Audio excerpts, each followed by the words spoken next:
বাজারে নদীর মাছের সরবরাহ কম থাকায় কেজিতে ২০ টাকা থেকে ২৫০ টাকা পর্যন্ত বেড়েছে দাম। এতে বিপাকে পড়েছেন ক্রেতারা।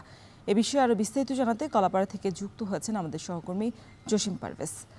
জসিম, ঈদের আগের দিন মাছ বাজারে ক্রেতাদের উপস্থিতি কেমন দেখছেন, আর নদীর মাছের দাম বাড়ায় কি বলছেন ক্রেতারা?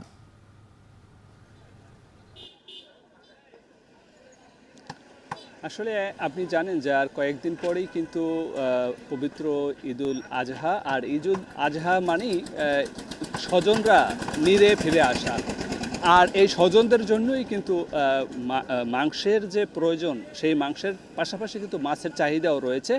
সে কারণেই মাছের চাহিদা বেশি থাকায়, সরবরাহ কম থাকায় দামটা অনেকটাই চড়া রয়েছে। তো আমরা এখন রয়েছি পটুয়াখালীর কলাপাড়া যে পাইকারি নাচনাপাড়া মাছ বাজার। আমরা সকাল থেকে এখানে রয়েছি। তো এখানে আজকে 1 কেজি ওজনের ইলিশ বিক্রি হচ্ছে 2500 থেকে 3000 টাকা কেজি। এতে প্রকার ভেদে প্রতি কেজিতে দাম বেড়েছে 200 থেকে 300 টাকা।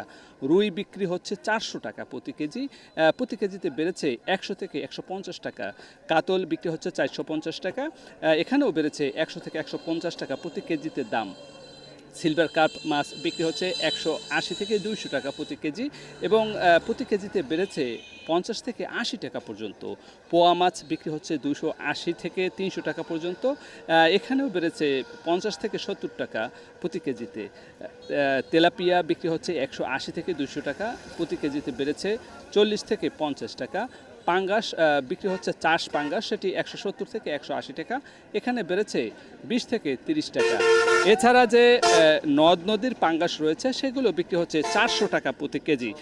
এছাড়া প্রতি কেজিতে বেড়েছে 20 থেকে 50 টাকা। চিংড়ি বিক্রি হচ্ছে 600 থেকে 1500 টাকা পর্যন্ত প্রতি কেজি। এখানে প্রতি কেজিতে দাম বেড়েছে প্রায় 200 থেকে 150 থেকে 200 টাকা পর্যন্ত বেড়েছে। তো এখানকার যে ক্রেতা, তারা বলেছেন যে মাছের চাহিদা থাকায়, সরবরাহ কম থাকায় দামটা অনেক বেড়েছে। তবে তারা যে এই পাইকাররা, তারা বলছেন যে এখান থেকে তারা খুচরা পর্যায়ে যা আরও 200 থেকে 300 টাকা বেশি দরে বিভিন্ন হাট বাজারে বেচা বিক্রি করবেন। এতে নেতিবাচক প্রভাব পড়েছে ক্ষুদ্র ভোক্তাদের মাঝে। এই ছিল আমার কাছে সবশেষ। ঈদের আগের দিন কলাপাড়া মাছ বাজারের পরিস্থিতি জানাচ্ছিলেন সহকর্মী জসিম পারভেজ।